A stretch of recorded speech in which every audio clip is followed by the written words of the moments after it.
Hi, my name is Chris Evans. I'm the head golf professional here at Vasari Country Club in beautiful Bonita Springs, Florida. Today we're going to talk about something called power leaks. Power leaks is the area in your golf swing where you're losing distance.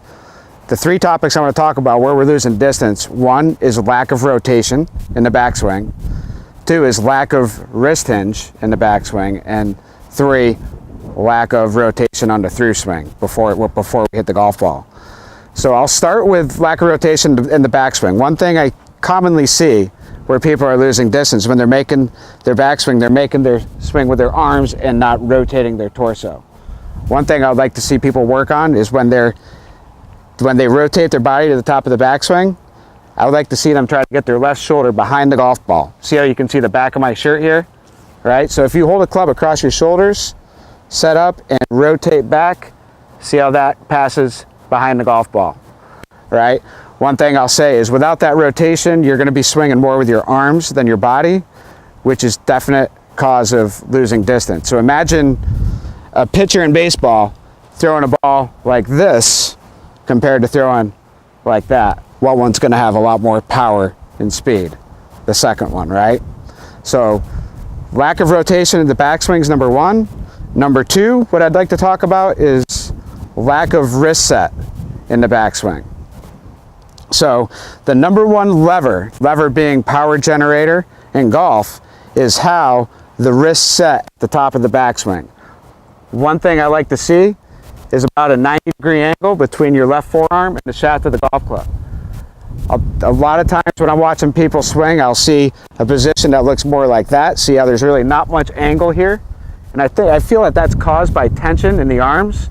So if we can really alleviate a lot of the tension in the wrists here with good rotation, not much tension, the wrists are naturally going to set themselves to approximately a 90-degree angle. So I was talking about the wrist hinge being the number one lever, right?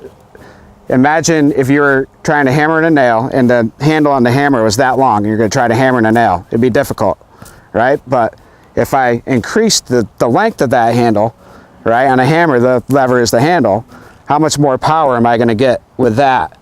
So that's a good way to think about the wrist hinge. Good rotation, nice loose, relaxed wrist hinge.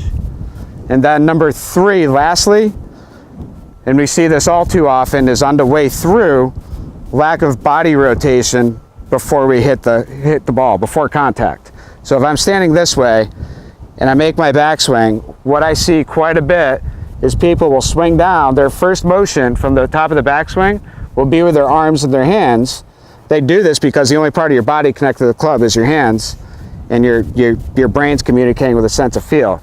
So they'll start down with the arms and hands and look like something like that. Now notice how my body's not rotated at all, and they're working with their arms and not their body. What we'd like to see everybody do a little bit differently is initiate the through swing with the body, right? So you see how much more rotated through? That's going to give me a lot more lag and power. You hear a lot of people talk about maintaining lag, and they start thinking about trying to pull the handle through, but I really feel the number one way to generate a good amount of lag is with more body rotation on the way through impact.